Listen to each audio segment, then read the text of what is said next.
a very good evening to all of you and a hearty welcome to Omega's third Model United Nations Conference, HEARTSMUN 2025.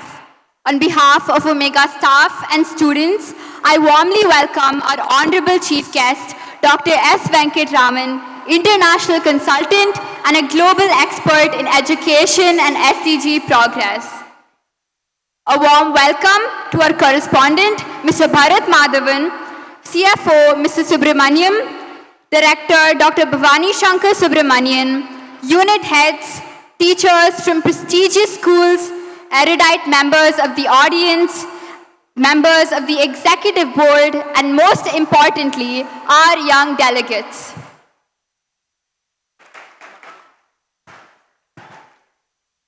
What better way to commence this evening than by symbolically invoking positivity and unity through the lighting of the lamp? I now request our dignitaries to come up to light the lamp.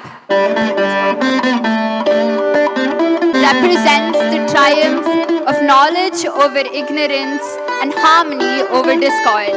As the flame is kindled, may its glow inspire us to ignite the light within, guiding our journey with compassion, clarity, and purpose.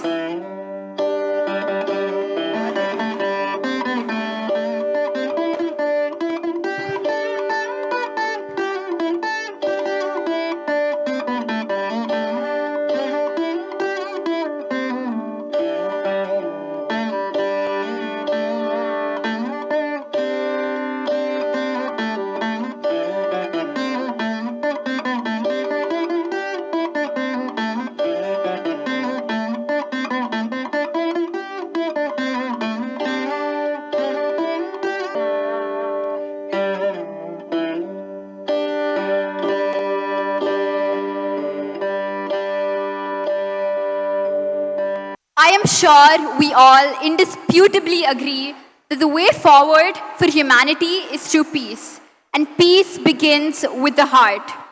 Heartfulness, our parent organization, led by our global guide, Padma Bhushan Shri Kamlesh Patel, fondly known as Daji, proposes a heart-centered approach to life, where we live naturally in tune with the heart, with compassion, generosity, truth, forgiveness, contentment, and acceptance. This heartful approach to life is supported by a practice of meditation that clears our minds and brings balance and true clarity. As we embark upon this journey today with HEARTSMUN 2025, the words of Plato come to one's minds. The beginning is the most important part of the work. So let us begin today's proceedings on a tranquil note by taking a few moments to relax and center ourselves. I now invite Anantika Singh of IB Year 1 to take us through a brief relaxation. Heartfulness relaxation is for everyone and can be done at any time of the day or night. It is especially useful if you're stressed or feeling panicked, if you're having trouble thinking or speaking. We invite you to enjoy a few moments of letting go of any inhibitions, doubts, and fears you may have, and experience a calmer and clearer mind. Please sit back and follow my instructions. Sit comfortably and close your eyes, very softly and very gently. Let's begin with the toes. Wiggle your toes. Now feel them relax. Relax your ankles and feet. Feel energy move up from the earth, through your feet, up to your knees, relaxing the legs.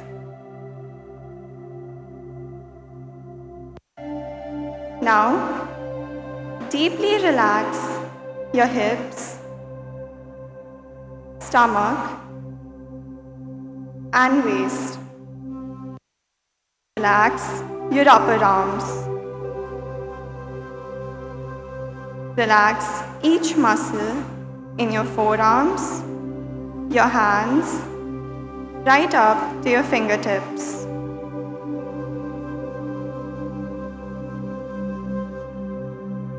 Move your awareness to your face. Relax your jaw, mouth, nose, eyes, and eyelids, your lobes, facial muscles, forehead, all the way to the top of your head.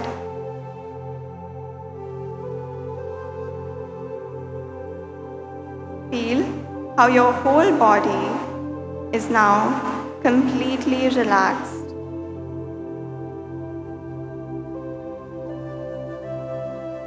Move your attention to your heart. Feel the love and light in your heart. And imagine all our hearts are connected.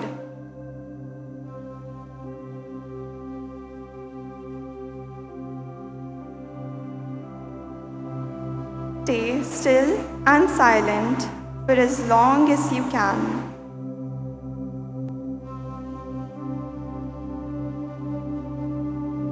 And slowly and gently, you may open your eyes. Thank you. Thank you, Anantika, for providing a grounding experience and helping us center ourselves. Before we begin the evening's proceedings of this most anticipated event, we are pleased to welcome this special gathering with a mellifluous melody. Please sit back and enjoy this beautiful welcome song.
Thank you, dear friends, for setting a perfect tone for the evening.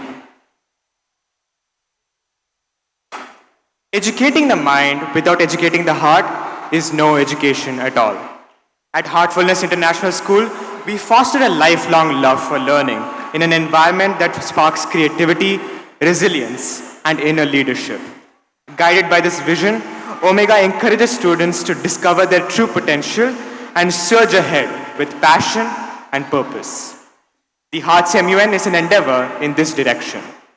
I now invite our respected director, Dr. Bhavani Shankar, to guide the young, eager minds on the road to paving our collective future. Dr. Bhavani Shankar, sir.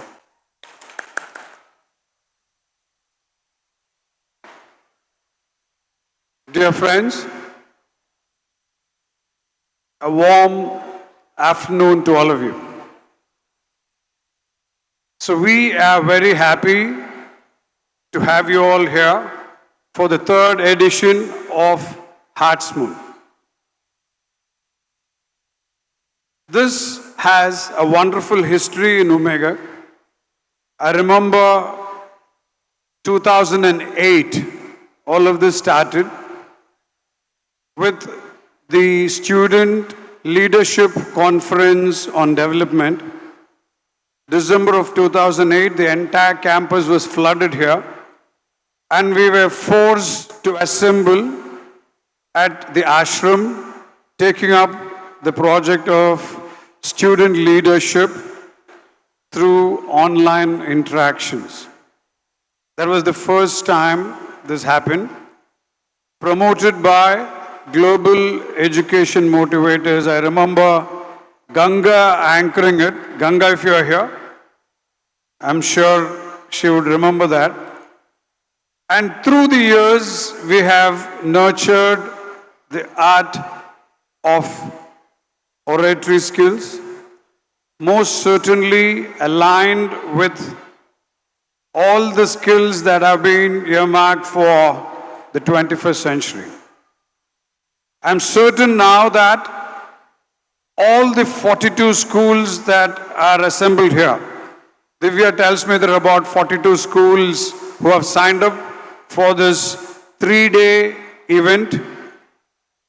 This event marks the beginning of new friendships, also ties up the associations that all of you have had to ensure that the skills that you pick up, not only on the art of diplomacy, negotiation, but through several gateways that you have for communication, even such as the Model United Nations, builds competencies and skill sets you seek to grow up with. This is a great opportunity for all of you to showcase the talents that you possess, not only in the art of communication and diplomacy, but other important skills as well. With the disruptions that are happening, the extensive interpretations that you have through technology, the scale of disruptions that are driving education through the introduction of artificial intelligence.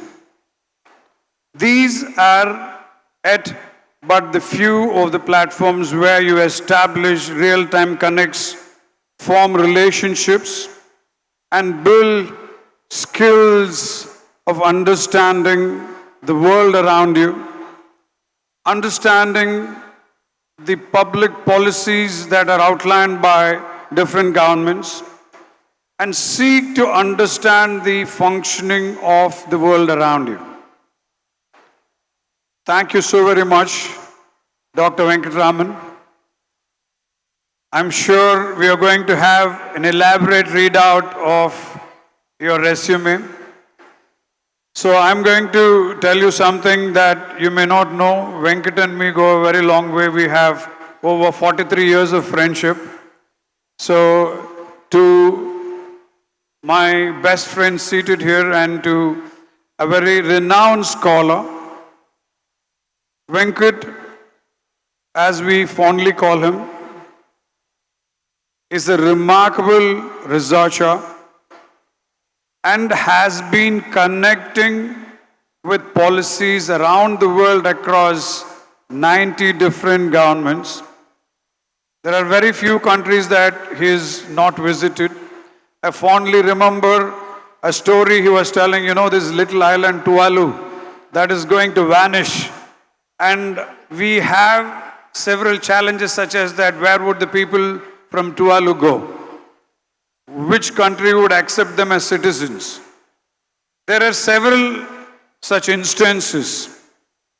A brief conversation that happened also told me that the countries that we had rejected from sub-Saharan Africa, the countries which were riddled by decades of ethnic wars, are now developing to be very young economies, very powerful, and quite certainly countries that we may have to look out for. There is many more. I'm certain the students will give a fitting introduction to Venkat, Dr. Venkat here. Thank you so very much. I am in between tasks and I will have to excuse myself after this. I need to get into another event planning meeting where Dr. Venkat would again be talking tomorrow. Thank you so very much. Dear students, please enjoy the time you have here. Please form new friendships and seek to get the skills that you need to grow up with. And believe me, these are built by face-to-face connections and direct relationship building. God bless you all. May we have wonderful 3-day interactions and deliberations with different committees which would be represented by our young leaders here. Thank you so very much. Every mega event carries its own unique touch, and what you are about to witness is one such creation by our students. Before we present this piece of music, which we believe captures the very essence of our MUN, let's hear it from the students who brought it together. Shanmugam of the CIS AS level, and today, alongside Abigail and Vaibhava, I am more than excited to present to you the HEARTSMUN jingle that we composed. This idea was not as a result of a request, rather we simply had an inspiration to do it. My friends and I began by experimenting with a few melodies, and along the way I was fortunate to receive the inputs from my teachers, friends, and especially my busmates, and all of their contributions have led to the final song that we are going to be presenting to you. So we're more than excited to see how you guys will enjoy the song as much as we enjoyed making it. Thank you.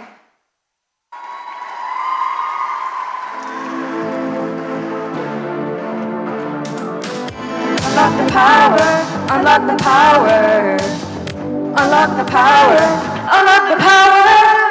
Diplomacy rules where hearts come together. Be part of the change to build a better future.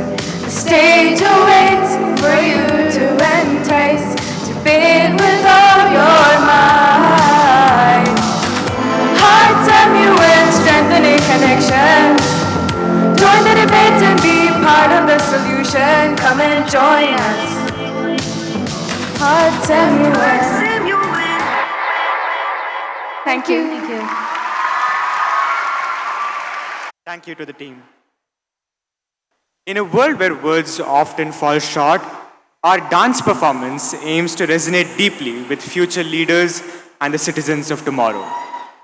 Through this universal language of movement and expression, we seek to inspire profound reflection and prompt action on critical global issues. As the saying goes, to reap a bountiful harvest, we must first plant the right seeds. Let this powerful form of expression drive us all toward meaningful change and a better future. Without further ado, I invite you to witness this powerful performance of our students. Please join me in welcoming them to the stage.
What a mesmerizing performance. The message it leaves us with is beautifully captured in the timeless words, Maitrim Bhajata Akilahri Jetrim. Serve with friendship and humility, which will conquer the hearts of everyone.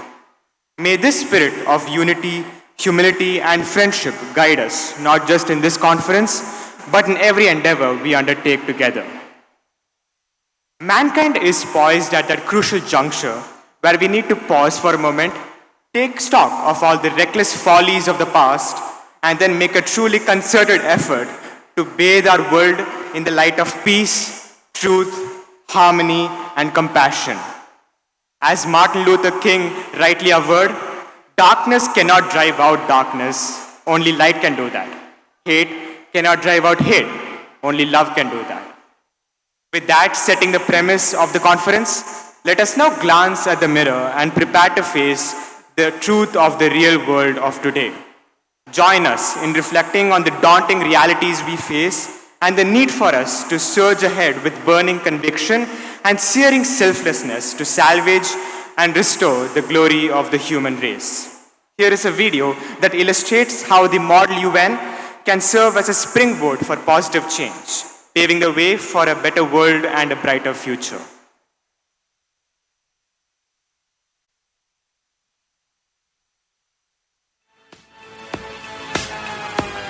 This is our world, connected by technology, yet divided by belief.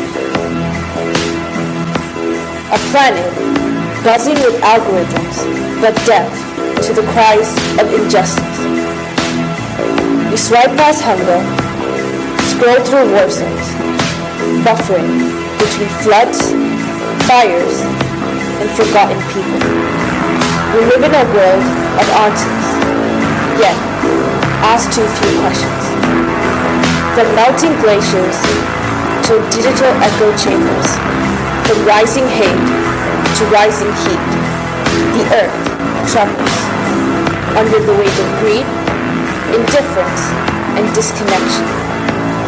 This is our world, where billion-dollar economies rise beside starving souls, where technology races forward, but injustice still lingers.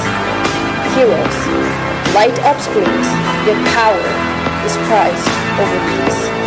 Equality is proclaimed, but women remain sidelined and bills stay confined. Borders tighten, trust weakens, truth fractures. Even as the world splinters, in the quiet corners, something stirs.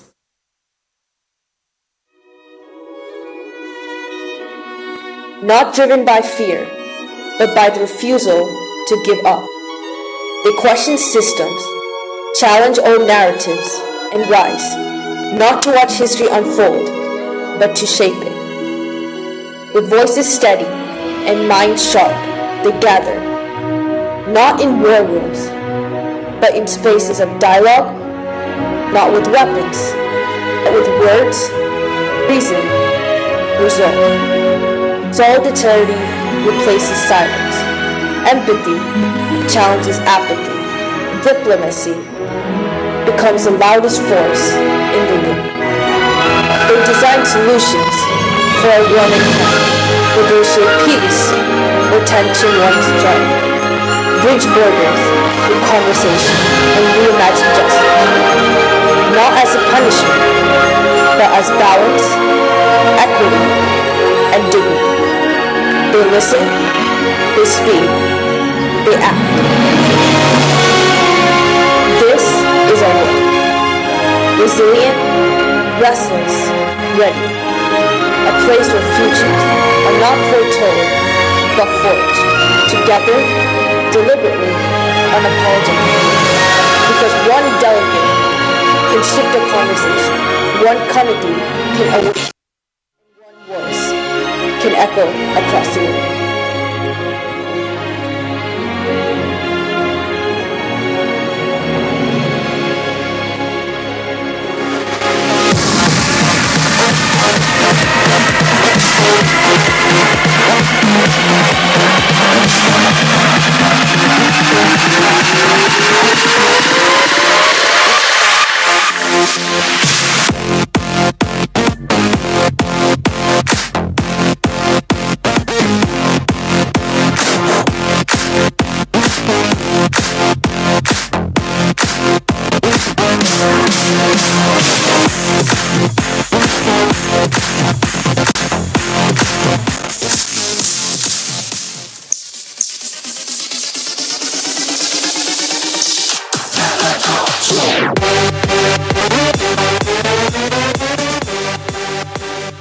together the presentation.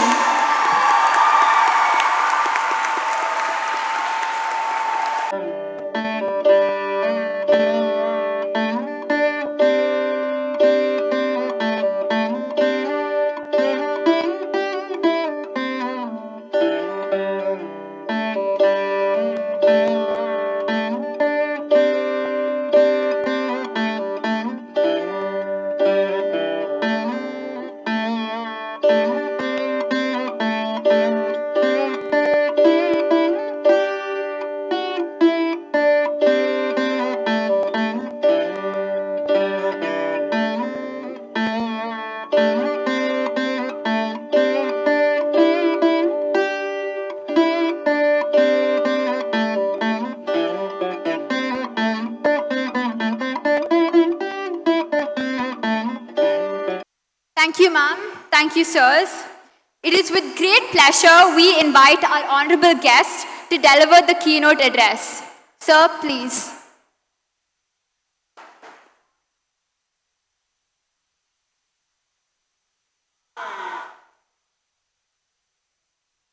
Very good evening to you all. I'm very happy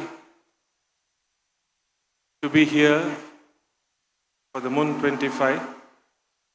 Let me first thank the management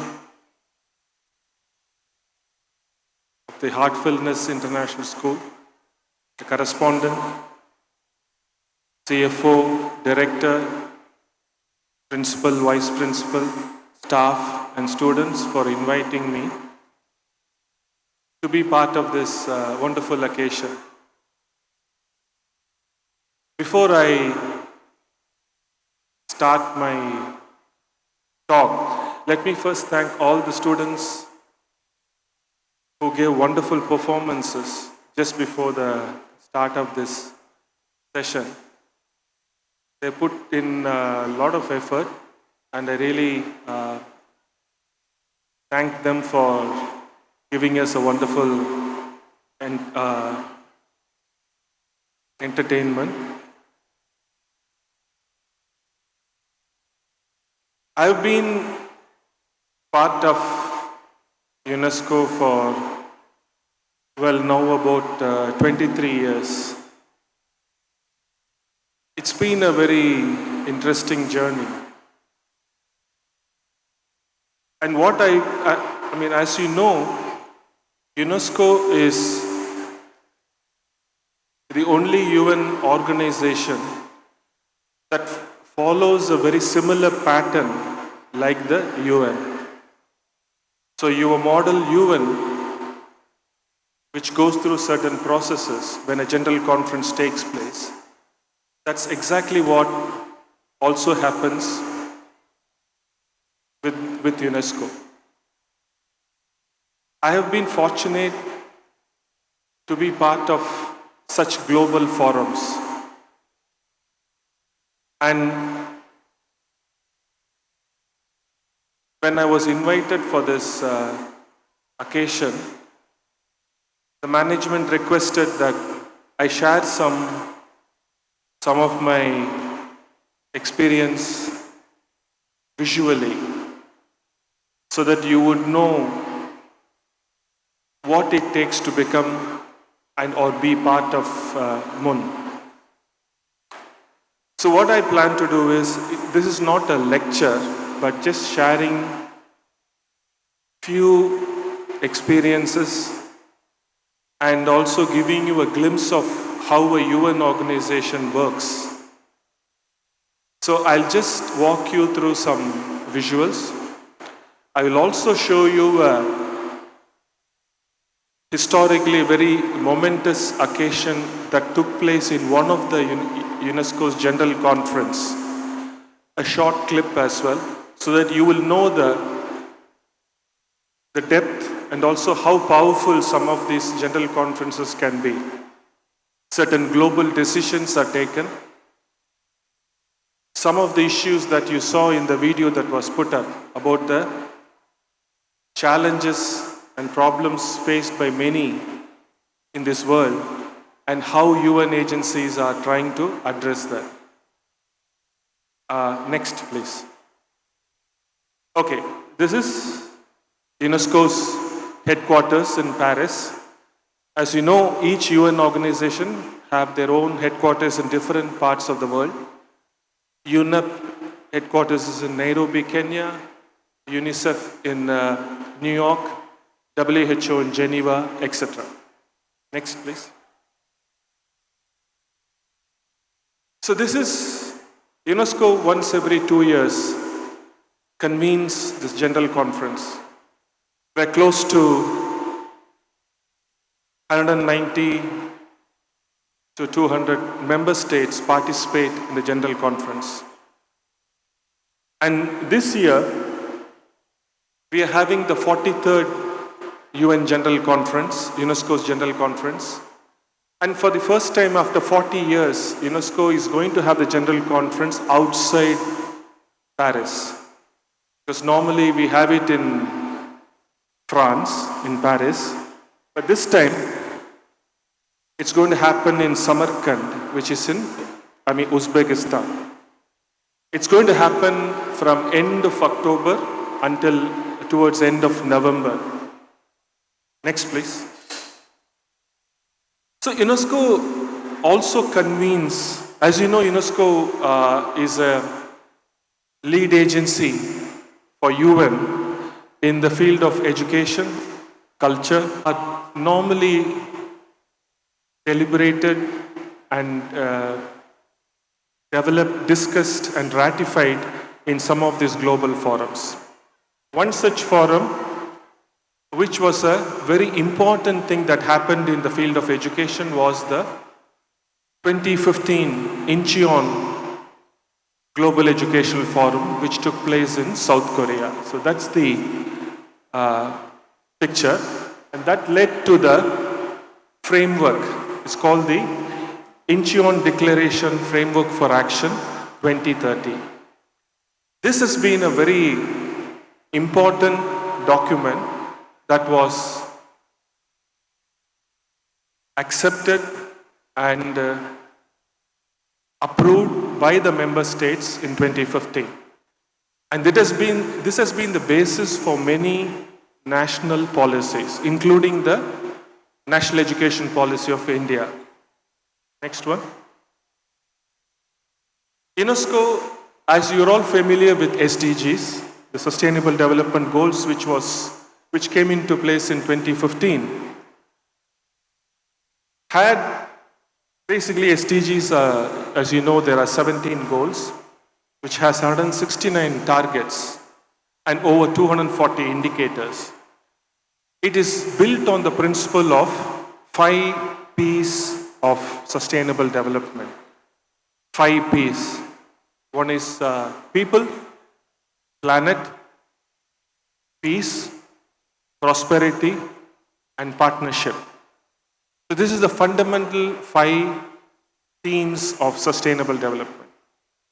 And when the SDGs were formed, all the UN organizations were given the responsibility of monitoring the progress of countries that with regard to the specific goal. So UNESCO was given the job of SDG number 4, which is quality education. That's the goal number 4. Similarly, other UN organizations were given different things. For example, WHO with 3, UNEP for environment was 13, ILO for 8, etc. So UNESCO plays a very important role of developing and providing capacity building to all its member states with regard to implementation of the 10 targets under SDG 4. So this is again another major undertaking by UNESCO. Since 2015, we have been working globally, working with countries, trying to do a lot of advocacy, persuading countries to implement policies, to develop policies, to implement policies, allocate fundings, so that most of these 10 targets would be achieved by 2030. But the world has changed dramatically since 2015. So new measures have been taken up, including the COVID crisis that we faced and the measures that were taken. And now we are facing the world of AI and the advancement of the technology and how it affects education. So UNESCO constantly works at the level of policies and frameworks and standards that countries can adopt. Next, please. Next. Okay, apart from working in education, another major undertaking of UNESCO is the World Heritage. Many of you are familiar with the World Heritage sites. Very recently, you would have heard about UNESCO World Heritage Committee approving and listing the Senji Fort in Tamil Nadu. It's been listed as a World Heritage as part of the 15 Maratha forts, including those in Maharashtra and elsewhere. This has been one of the major areas in which UNESCO works. It's about recognizing heritage and cultural traditions of the country, as well as preserving the cultural heritages of the country in the time of conflict. So World Heritage Committee meets every year, and every country constantly sends their proposals for listing some of their heritage sites to be listed as World Heritage Site. It's not only the heritage, the what you call the tangible heritage, there are also intangible sites as well as natural heritage sites. Everything gets listed every year, and it's an enormous process that goes through committees, discussions, debates, research, recommendations, voting, and finally it gets listed. Next, please. Okay, before you click, just hang on.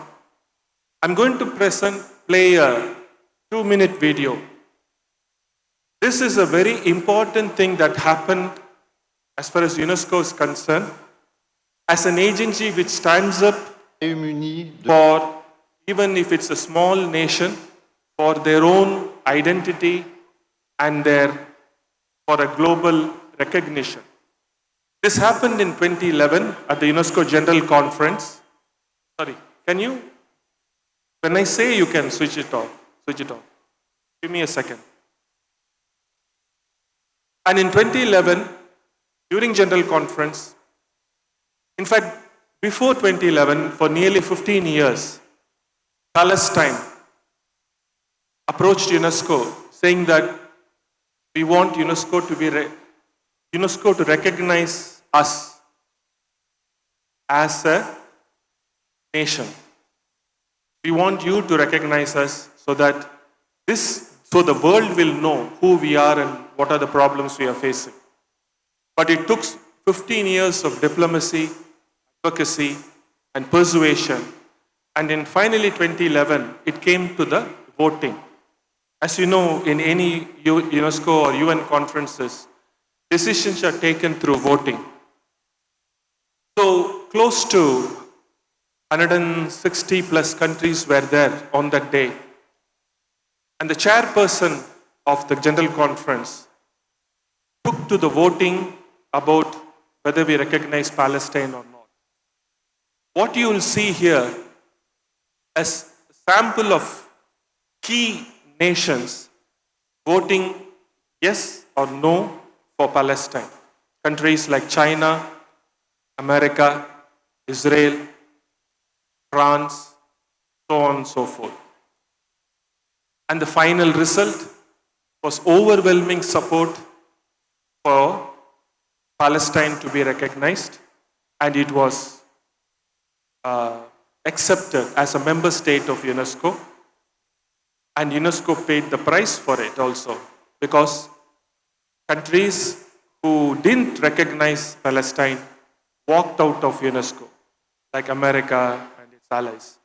So that is another story. But just want you to see what happens in General Conference and how it can be a very important thing at the global political level. Now you can play.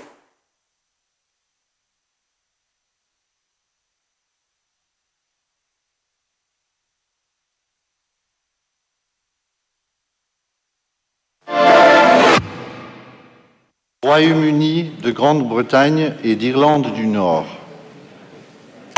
United Kingdom abstention. Tunisie. Tunisie, oui. Turkey, yes. República Bolivariana de Venezuela, sí. La République fédérale d'Allemagne, non. Autriche. Autriche, oui.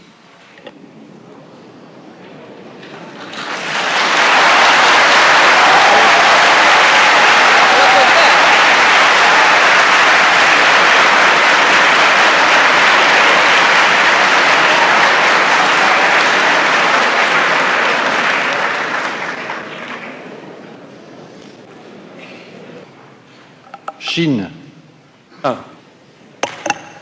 China, yes.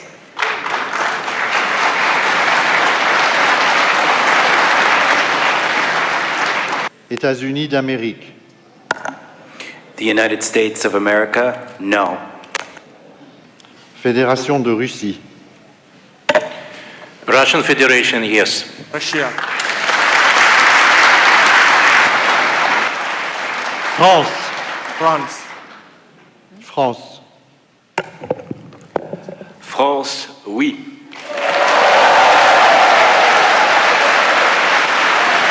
Israël. Israel, no.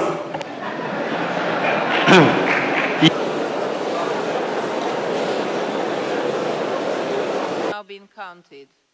Here is the result. Number of members entitled to vote 185. Number of members present and voting 173. Number of abstentions 52. Majority required 81. Votes in favor 107.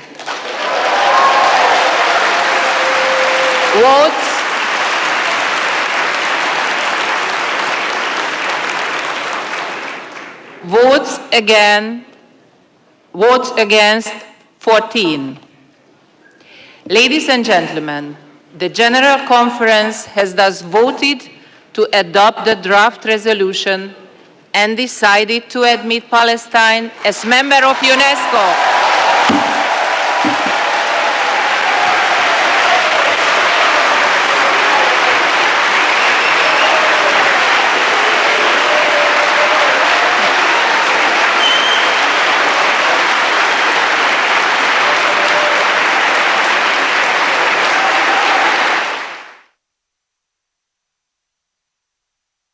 So this is what happens. And I can say that I was there when this happened. We were in Paris 2011. It was a very important occasion for us, and it's a wonderful feeling that you're part of a family that are there for the rights of small nations, countries who are looking for identity. So, just briefly to give you a background, what UNESCO does. It's a standard-setting body, develops global commitments, frameworks, and standards. Some of them are legally binding, and some are not legally binding. Next. So UNESCO, as I said, is the focal agency for SDG 4. So it has and SDG 4, as you know, as an education goal, cuts across several key other SDGs. So it's the cross-cutting nature of SDGs. So as the agency responsible for education, UNESCO also works with other agencies because it concerns with other goals. Next. UNESCO has come up with very critical policy areas taking the direction of how education should go in the future. Two important concepts that has become now globally accepted and many countries have adopted it One is called the Education for Sustainable Development. It's about protection of the planet, safeguarding our environment, and how education should contribute towards sustainable development. Another one is called the Global Citizenship Education, how education should contribute to preparing students to be truly a global citizen, to have a global perspective about everything. In a way, I thank the Heartfulness International School for organizing MUN, because through MUN, I hope students should get this global perspective. In order to get the global perspective, we should not just rely only on what is given in social media and other media. It's often has a biased view. You have to look into the facts, the evidence, the real sources of this information and take decisions. Then only we'll understand the true nature of all these global problems and what we can do to it. So global citizenship education is about preparing students for the future world. So this is another area that UNESCO has introduced, and by the way, the National Education Policy also has introduced these two concepts. So it's already there into our policy. Similarly, globally in many countries, they have adopted it and they are bringing it within their own education system. Next. And this is another important event that took place, which is organized by the UN in 2022, called Transforming Education for Future. It's called TESS, and UNESCO was the key player. It came up with how we want the education should be, because it happened soon after the pandemic, which, as you know, disrupted the entire education system in many countries. So this global summit set the tone for how the education system should be prepared for any such challenges that we may face, either through socio-political means or an environmental reason, whatever it is, how the education system should be prepared. So the preparedness part was discussed here, especially focusing a lot on the role of teachers, because teachers are very important. So how do we look at the role of teachers, because which is changing constantly. So this summit was again another example of how UNESCO keeps doing these international forums to set the agenda for future. Next, please. And UNESCO works in the traditional areas such curriculum development, teacher development, but also are working in the policy areas such as new challenges, such as the role of technology, as well as how the role of the sort of environmental issues and socio-political issues are changing and challenging how education should be implemented in any country context. So there's a lot of work is being done constantly. And just to tell you that anything that is put out, anything that UNESCO comes, it goes through a very similar process as General Conference. All the member states are invited, everything, a lot of research goes in, a lot of debates happen, and finally this gets ratified by the member states. Next, please. This is one of the critical areas today that challenges the world, an area that I work a lot, that you saw even in the presentation done by the students. Education is under attack. Globally, there are several conflicts taking place. Many countries, children are affected. Children are asked not to go to schools. Schools are destroyed. The very infrastructure is destroyed. And sometimes educational facilities are used for military reasons.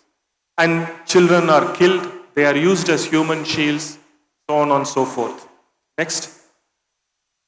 This is what happens in many education institutions. This is how it is. I think two words are missing. The far left is from Yemen.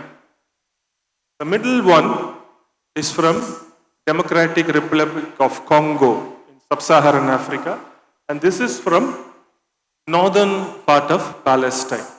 I actually am currently working in Yemen and DRC Congo. We are making a case for global organizations and donor agencies to invest in education, because without investing in education, many children are going to lose education, and the other downside is many gets recruited to be part of the take up arms. So there is a need for reinvesting in education, and so a lot of efforts being done by UNESCO to address this. Next, please. Okay, having spoken about education, UNESCO works a lot in culture, which I mentioned. You are familiar with World Heritage Sites, as you can see. Angkor Wat, that's Jordan called Petra, the Great Pyramid of Giza. That's Machu Picchu in Peru. That's Angkor Wat. These are all World Heritage Sites, including Taj Mahal and Mahabalipuram, etc. But the challenge is protection and preservation of heritage sites in countries of conflict. Next, please. Okay, this is also UNESCO works in intangible heritage. These are all from India, the intangible heritage that's been listed. Cow dance, the Kudiyattam from Kerala, and the Buddhist chant from Ladakh. These are all have been listed as World Intangible Heritage. So I'm very happy that the school encourages artistic traditions, encouraging arts and culture. It's very important for any identity of a society. Next one. Now this is where UNESCO's work happens. At the time of any conflict, one of the first things that gets damaged are what is considered as cultural heritage of that country. On the right is from Afghanistan. These are known as the Bamiyan Buddhist sites. This exactly is the picture when the Taliban sent missile rockets to demolish the Buddhist statue. This is what has happened after that. Although when Taliban took over, UNESCO pleaded with Taliban, give us some time, we will rescue this. They deliberately shot the whole thing on video to tell that, look, we can do whatever we want. Today we are left with that. On the left is from Syria. This town or a city which has a 5,000-year history called Palmyra, which is the center of education, center of everything. Civilization grew from there. And many cultural things that we follow today in and rest of the world all originated from there. And this happened in 2016 during the height of civil war. Many of these things were shot down, destroyed. And today you can see the picture how it was and the ruins behind. So UNESCO constantly is fighting against of preserving cultural heritage at the time of conflict. It has been successful in some cases and not successful in some cases. But the fight goes on. And also to ensure that whomever comes, whomever rules a country, they don't touch the rich cultural heritage of the country, because that is the identity of the people. Next. So this is what that you're all going to do in a typical general conference. The whole processes that you take place that happens in any of the global forums. I'm not going to go into the details. Next. So my experience with UNESCO has been all what you have seen has been part of my own involvement, and we took part, very fortunate enough to be. And being part of the standard setting processes, working on the research part, sometimes even we do the work of negotiation and persuasion with the member states. And there is a lot of things happening behind the screen. I mean, before the main resolutions are passed, there is a lot of discussion that takes place with member states, people who don't want to who may not agree with certain things. And there are a lot of research that is done also, and which we are part of it. And this really opens up our vision about the world, and primarily it builds the skills, research skill, advocacy skill, communication skill, analytical skill, and that is very important. In fact, the MUN should be aiming at that every one of you, by participating in MUN, should be actually acquiring some of these skills. So all these things is what it has given me, how we approach policy making, how we approach decision making through data-driven approach, and how do we negotiate, and how do we do it during the session and before the session. Sometimes certain draft resolutions, as they are being drafted and put up for debates, every word counts. So we learned about the language we use, because even a comma or a preposition, sometimes member states agree, disagree, it has to be changed. So it's highly sensitive. It's a multicultural context. You have to work with various cultures, and also we are working with politicians who have various temperaments. So you need to work with them, and it's a great experience. Next. So finally, these are the things that I think part of being MUN that you also will gain, I hope, is your global awareness and cultural competency to really know this world, what it is and where the challenges are, what needs to be done, and a lot about public speaking and communication, and also a good exposure to preparing advocacy briefs, preparing research reports, and also leading a multicultural team, people with different orientations, with different viewpoints, and yet bring them together and bring them to the table to negotiate and get things approved. And it, of course, this helps your career in the long run, because we are living in an interconnected world, and this approach of how do we work with a multicultural setting, it really helps your career. Of course, it's the critical thinking and negotiation. And finally, you learn how to connect local with global, because what you see here today, you must be able to connect with a child or a student in Palestine or in Rwanda or in Tuvalu, anywhere. So that is very important. That is how you become truly a global citizen. Next, please. So this is all is what I hope you will gain from this, being part of this MUN. So this is a rehearsal for the skills that you may gain through diplomacy, leadership, partnership, and global citizenship. Use this as a stepping stone for the time when you actually step into the real world, and where you can shape your ideas. And also here, I hope it will fuel your confidence, expand your perspectives, and shape your future path. I thank once again the Heartfulness International School for giving me this opportunity. I was telling your principal and correspondent, I wish I was here tomorrow, because I would have really enjoyed to be part of this discussion. Unfortunately, I have to go somewhere else. I wish you a wonderful MUN. Enjoy whatever you do and have fun, and thank you very much. The experiences and the glimpses that you've shared with us today brought us closer to understanding global collaboration and diplomacy. We are truly grateful for the knowledge that you've imparted to us today, and we truly thank you once again. And now it's time to get down to business. Executive Board, and to all the delegates gathered here, a warm welcome to HEARTSMUN 2025. It's with immense honor and gratitude that I, Aradhna Ome, stand before you today as the Secretary General of HEARTSMUN 2025. This moment is a culmination of months of dedication, teamwork, and guidance. I feel truly privileged to welcome you all to this gathering of young minds and future leaders. I would like to thank my school for entrusting me with this immense responsibility, my teachers for being the guiding light, my fellow secretary members, the under-secretary generals, and the whole organizing committee who have worked tirelessly behind the scenes.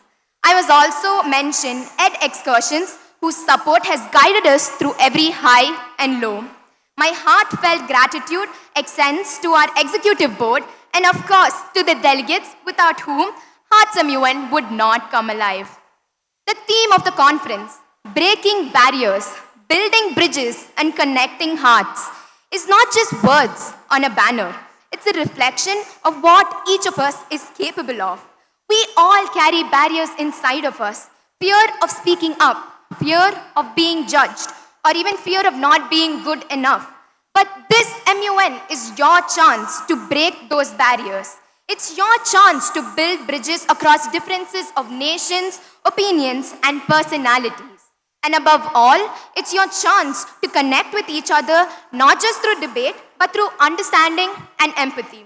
To all the delegates, do not hold back. You may feel nervous, but know this.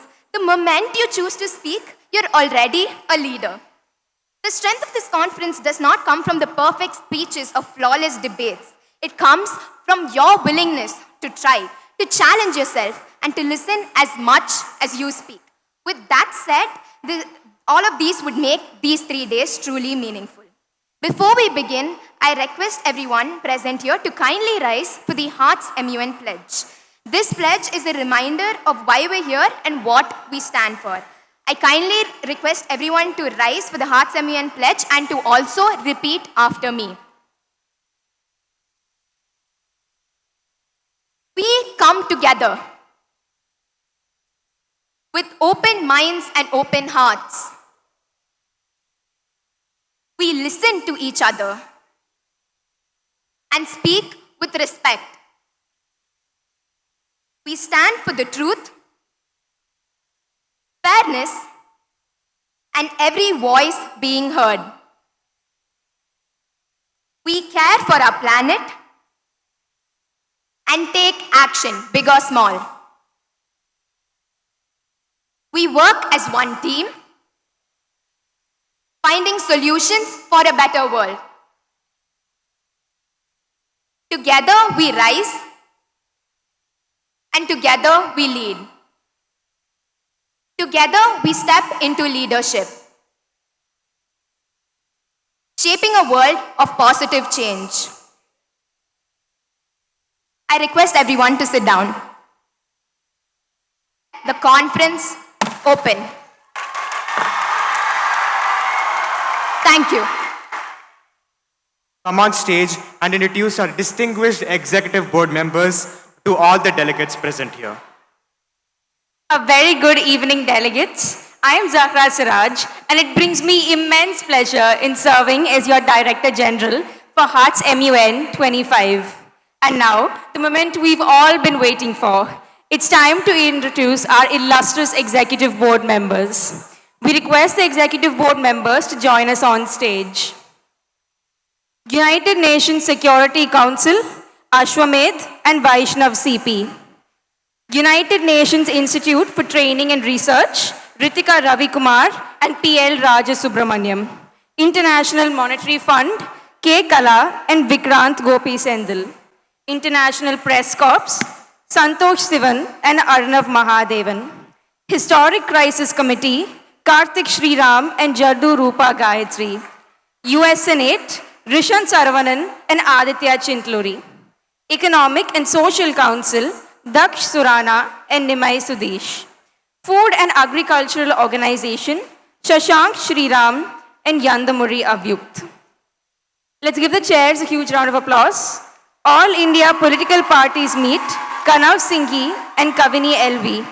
Tamil Nadu Legislative Assembly, Yarani Muthukumaran and Jessica Santosh. United Nations Internet Governance Forum, Lavit Satish Kumar and Roshan. The Divine Women's Council, Renee Roy and Yohita Balaji. United Nations Educational, Scientific and Cultural Organization, Abhishek and Ishan Nithilan.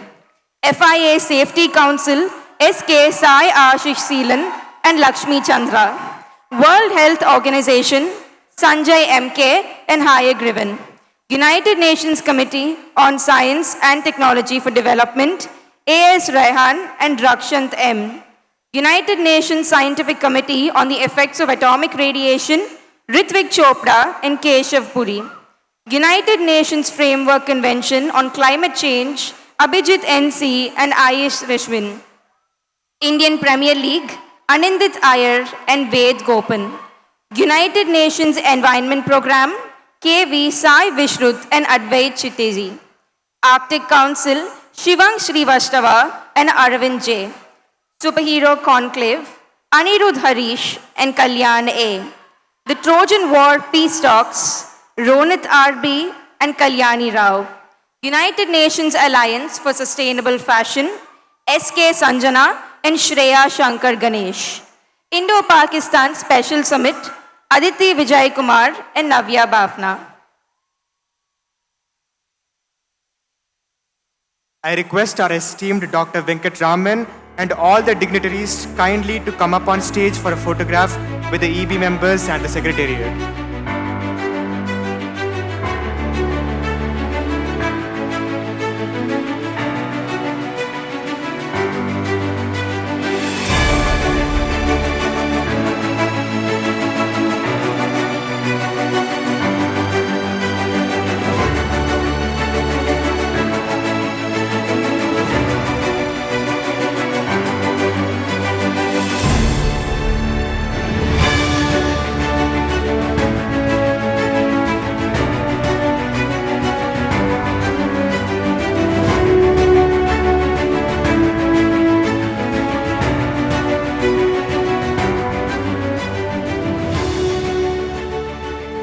EIS and IB to propose a vote of thanks. Good evening, everyone. On behalf of the HEARTSMUN team, it is my absolute honor to deliver the vote of thanks.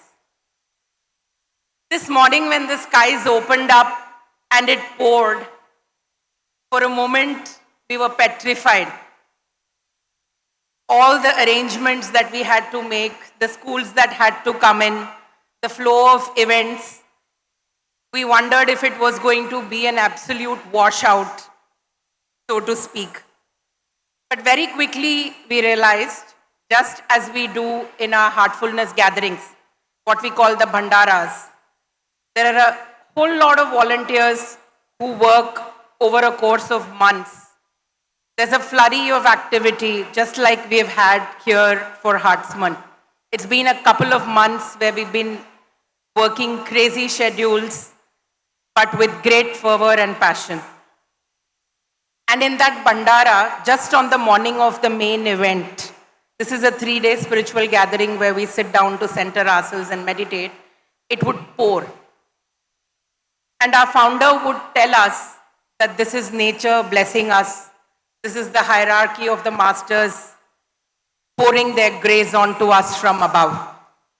And today it feels like that extension actually came into Heartfulness International School Omega branch when it rained so beautifully this morning and then the skies cleared and there was sun.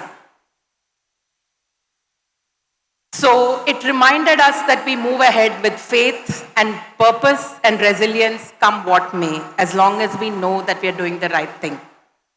On that note, I would like to thank our chief guest, Dr. Venkatraman, for gracing this occasion, for taking the time not just to be chief guest, but for sharing with us what actually happens in the UN, for giving us glimpses of what the real life scenario is like. So we understand what we are modeling, what we are simulating is only a preparation of what hopefully becomes global citizenship, what hopefully becomes awareness and unity and diplomacy. To the executive board members, to the delegates, to representatives from other schools, thank you for joining us at HEARTSMUN, for believing us to be the platform where your voices will be heard. You are the very heart of this conference and we are delighted to welcome you.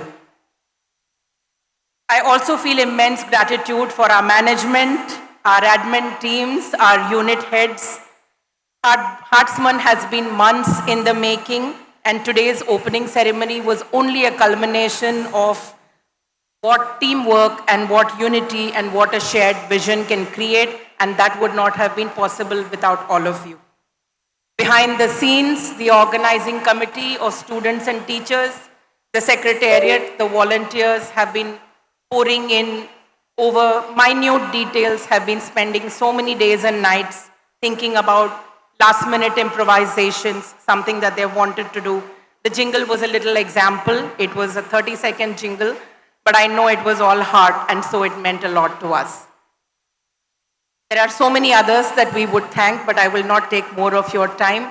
I wish you a fantastic 3 days. Make your presence count, make your voice heard, and make the most of the opportunities you get to network, come together, and believe in a common vision for a better humanity for all of us. Thank you. Happy MUNing. Good luck and Godspeed. Thank you so much, ma'am. I would now request the audience to please rise up for the national anthem. Bharat भाग्य विधाता पंजाब सिंध गुजरात मराठा द्राविड़ उत्कल बंगा विंध्य हिमाचल यमुना गंगा उच्चल जलधि तरंगा तव शुभ नामे जागे तव शुभ आशीष मांगे गाहे तव जय गाथा जन गण मंगलदायक जय हे भारत भाग्य विधाता जय हे जय हे जय हे जय जय जय जय हे